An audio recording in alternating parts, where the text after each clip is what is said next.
یہ national audio library for the blind کی آواز ہے۔ کتاب کا نام 9 لکھی کوٹھی، مصنف علی اکبر ناطق، اور آپ کے لیے پڑھیں گی فرحہ علی۔ باب نمبر 50۔ ولیم کو امید تو نہیں تھی کہ پاکستانی گورنمنٹ سول سروس میں اس کی خدمات قبول کر لے گی، مگر اس نے سوچا درخواست دینے میں کیا حرج ہے۔ اگر حکومت اس کی درخواست قبول کر کے اسے ڈپٹی کمشنر کے عہدے پر برقرار رکھتے ہوئے وسطی پنجاب میں نوکری دے دیتی ہے تو ہر چیز ٹھیک ہو سکتی ہے۔ وہ کیتھی اور بچوں کو واپس بلا لے گا، پھر دونوں مل کر بیٹے اور بیٹی کے ساتھ نئے سرے سے زندگی کا آغاز کریں گے اور اپنے اوپر باتیں بنانے والوں کو آنکھیں دکھانے کے قابل ہو جائے گا۔ جنہوں نے انگلستان جا کر پب چلا لیے، دکانیں کھول کر بنیا گیری کرنے لگے، حتیٰ کہ ٹیکسیاں تک چلانی شروع کر دی۔ درخواست دینے کے بعد ولیم ہاتھ پر ہاتھ دھرے بیٹھا نہیں رہا تھا۔ اس نے ان نوابوں سے لے کر دیسی افسروں تک سب کو اپنی سفارش کے لیے رابطہ کیا جن کو ولیم نے یا اس کے باپ نے کسی طرح کا کچھ فائدہ پہنچایا تھا۔ انہوں نے ولیم کے ساتھ وعدہ کیا کہ وہ ہر حالت میں اسے پاکستان کی سول سروس میں جگہ دلوائیں گے، چنانچہ کسی قسم کی فکر نہ کرے۔ ان افسروں میں سے کئی ولیم کی کوٹھی پر بلا ناغہ آنے جانے بھی لگے تھے۔ اس دوران منہ سے مانگ مانگ کر ولیم کی کئی قیمتی چیزیں ہتھیا لیں۔ ان لوگوں کے وعدوں کی وجہ سے ولیم کئی دنوں تک یہی سوچتا رہا۔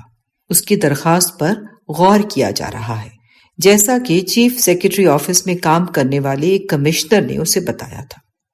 چنانچہ وہ اس سلسلے میں خیالی پلاؤ پکاتا رہا۔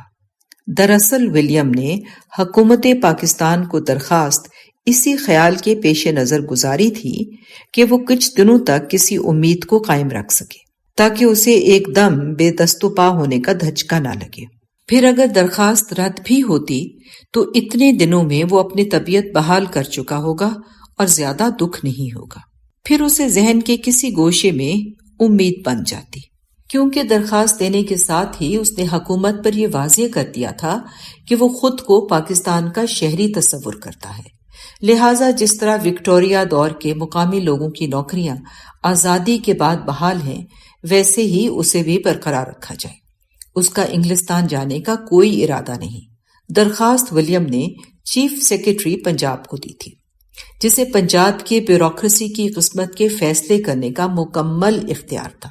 چیف سیکرٹری نے بالآخر اپنے اختیارات کو بروئے کار لاتے ہوئے ولیم کی قسمت کا فیصلہ کر دیا، اور یہ فیصلہ ولیم کے چیف سیکرٹری کے حضور درخواست دینے کے 3 ماہ بعد ہوا۔ یہ نومبر کی ایک شام تھی۔ جس نے آغاز نومبر کی شاموں کی سکوت میں کبھی دل کے اداس اور خاموش گیتوں کو محسوس کیا ہو، وہ خوب سمجھ سکتا ہے اس وقت ولیم کی کیا کیفیت تھی۔ ہلکی ہلکی سردی میں خوشگوار موسم اداس اور ٹھہری ہوئی کیفیتوں کی کہانی سنا رہا تھا، اور شام کے دھندلکے میں سارے دن کے تھکے ہارے پرندے ڈاریں باندھ باندھ کر اوکاڑا کے جنوب میں واقع پپلی پہاڑ کے جنگلوں کی طرف جا رہے تھے۔ ولیم نے جب کیتھی اور بچوں کو رخصت کیا تھا، اس وقت جذبات کا اتنا بہاؤ تھا کہ زیادہ پرواہ نہیں کی تھی، لیکن اب جب کہ اسے بچوں کے ساتھ انگلستان گئے 6 ماہ ہو چکے تھے تو ولیم کو اداس کر دینے والی باغوں میں گھرے سبزوں کے موسم رہ رہ کر کیتھی اور بچوں کی یاد دلا رہے تھے۔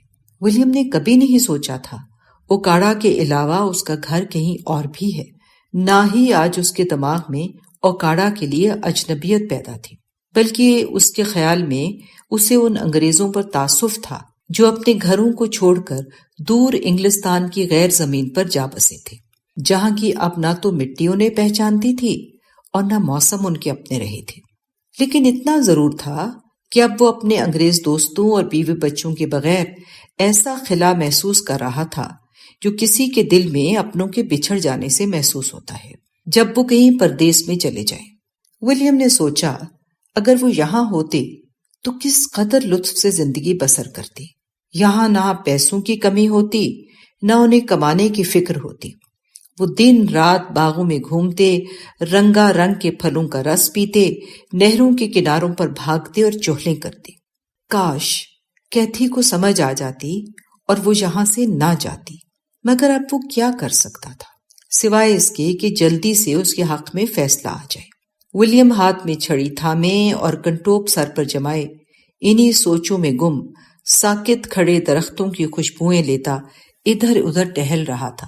مزارے اپنے کام میں مگن ولیم کی گنگناہٹ سن رہے تھے، یہی مزارے جو اس تنہائی میں ولیم کو بہت عزیز تھے، اس طرح جیسے اب وہ اس کی زندگی کا حصہ ہوں۔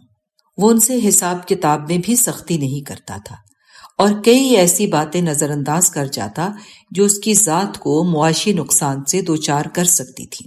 اسی اداس حالت میں اپنے کھیتوں، درختوں اور پرندوں کی اڑانوں کو دیکھتے ہوئے ٹہل رہا تھا کہ اس کے منشی نے آ کر اس کے ہاتھ میں ایک خط دے دیا اور کہا ان کے نام یہ خط پنجاب سیکریٹریٹ سے آیا ہے۔ ولیم نے خط لے کر اسے کھولا کہ اپنے قسمت کے فیصلے کو پڑھ سکے۔ جو لکھا تو انگریزی میں تھا لیکن اس پر دستخط دیسی حکمران کے تھے۔ خط پڑھتے ہی ولیم ساکت کھڑا رہ گیا۔ چیف سیکرٹری کی طرف سے ولیم کو 2 ٹوک لکھا گیا تھا کہ فی الحال آپ پاکستان کے شہری نہیں ہیں، اس لیے آپ کو بطور ڈپٹی کمشنر خدمات سونپنا کسی طرح ممکن نہیں۔ اس کے لیے سر دست غور بھی نہیں کیا جا سکتا۔ اول آپ کو چاہیے تھا پاکستان کی شہریت حاصل کرنے کے لیے حکومت کو درخواست دیتے۔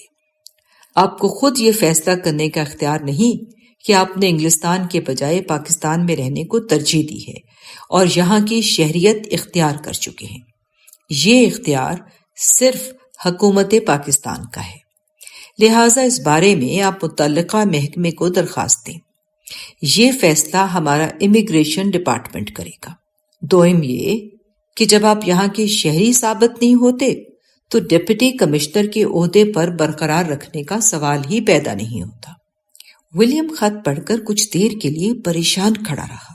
خط کا پورا انداز واضح 2 ٹوک اور برٹش بیوروکریسی کی عین بعین نقل تھا، گویا چیف سیکرٹری نے انہی کا تیر اس کی طرف پلٹا دیا تھا۔ ولیم کے نظر میں ایک دم اپنی افسری کے کئی واقعات یاد آنے لگے جس میں وہ بھی دیسی لوگوں کی درخواستوں پر کچھ اسی قسم کے 2 ٹوک احکامات صادر کرتا تھا اور دوبارہ نظر ثانی کرنے کی زحمت بھی نہیں کرتا تھا۔ اب اسے محسوس ہوا 2 ٹوک فیصلے دینے میں درخواست گزار کا کلیجہ کیسے پھٹتا ہے۔ ولیم خط پڑھتے ہی جس کا اسے اس طرح کا اندازہ ہی نہیں تھا سٹپٹا گیا اور ان سب لوگوں کے بارے میں سوچنے لگا جنہوں نے اسے لمبے لمبے وعدے دیے تھے اور ان کے عوض ولیم سے کئی قسم کا مال بھی لوٹ کر لے گئے تھے۔ اسے یقین تھا یہ لوگ اس کو ایڈجسٹ کرا دیں گے، مگر چیف سیکرٹری پنجاب کے اس جواب سے ظاہر تھا کہ یا تو کسی نے اس سے کہنے کی زحمت ہی نہیں کی اور اگر کسی نے کہا بھی تھا تو اس کے خلاف۔ وہ یہی کچھ کافی دیر کھڑا سوچتا رہا اور اپنے آپ کو کوستا رہا۔ ولیم کو اس وقت درخواست کے رد ہونے کا غم نہیں تھا بلکہ اس سبکی کا غصہ تھا جو اس طرح کی توہین میں اس پر نازل ہوئی تھی۔ ولیم نے سب مزاروں کو وہیں پر چھوڑا اور جلدی سے کوٹھی میں داخل ہو کر اپنے بیڈ روم میں چلا گیا۔ بستر پر لیٹ کر گزرے موسموں کی یادوں میں کھو گیا اور ہر واقعے کی یاد آنے کے بعد موجودہ حکمرانوں پر لعنت کرتا جن کے پاس اکڑ تو آ گئی تھی لیکن انتظامی معاملات سے مکمل طور پر کٹے ہوئے تھے۔ وہ بستر پر لیٹ کر ایک نئی کوشش کے متعلق سوچنے لگا جس کی فکر چیف سیکرٹری نے اس کے پیٹے ڈال دی تھی۔ اس کے بعد کافی دن اسی غور و فکر میں گزار دیے کہ آیا وہ اپنی شہریت کی درخواست پاکستان امیگریشن ڈپارٹمنٹ کو دے یا نہ دے۔ اگر درخواست دینے کے بعد بھی یہی حشر ہوا تو اس کو اس فارم، کوٹھی اور تمام جائیداد سے بے دخل کر دیا جائے گا۔ ولیم نے سوچا وہ کسی وکیل سے رجوع کرے، مگر پھر اس خیال سے کانپ کر رہ گیا کہ یہ وکیل لوگ بھی تو دیسی ہیں، اگر ان کے جی میں کچھ لالچ پیدا ہوا تو معاملہ جو کل خراب ہونا ہے وہ آج ہی ہو جائے گا۔ اس لیے بہتر یہی ہے حالات کو جوں کا توں پڑا رہنے دیں اور اس بات کا کسی سے بھی ذکر نہ کیا جائے اور کمشنری پر لعنت بھیج کر پوری توجہ اپنی جائیداد، فارم اور کھیتوں پر دی جائے، کیونکہ فی الحال تو کسی کو اس کی جائیداد اور رقبے سے کوئی غرض نہیں تھی۔ اس کے تمام کاغذات اس کے پاس بھی تھے۔ اگر کبھی کسی کو خیال آ بھی گیا تو اس وقت تک وہ اپنی زندگی کو پورا کر چکا ہوگا، اس لیے اپنی اس فرصت کو غنیمت جان کر مزے سے فارم کی اور زمینوں کی نگرانی کرے۔ معزز سامعین، جو ریکارڈنگ آپ نے ابھی سماعت فرمائی، اسے national audio library for the blind کی جانب سے پیش کیا گیا ہے۔ ہمارے یوٹیوب چینل کو لائک، سبسکرائب اور شیئر ضرور کیجیے۔ اپنی قیمتی تجاویز اور آراء کے اظہار کے لیے ہمارے کمنٹ سیکشن کا استعمال کیجیے۔ اگر آپ بھی رضاکارانہ طور پر ہمارے اس مشن کا حصہ بننا چاہیں تو ڈسکرپشن میں دیے گئے لنک کے ذریعے ہمارے واٹس ایپ گروپ کو جوائن کیجیے۔ شکریہ۔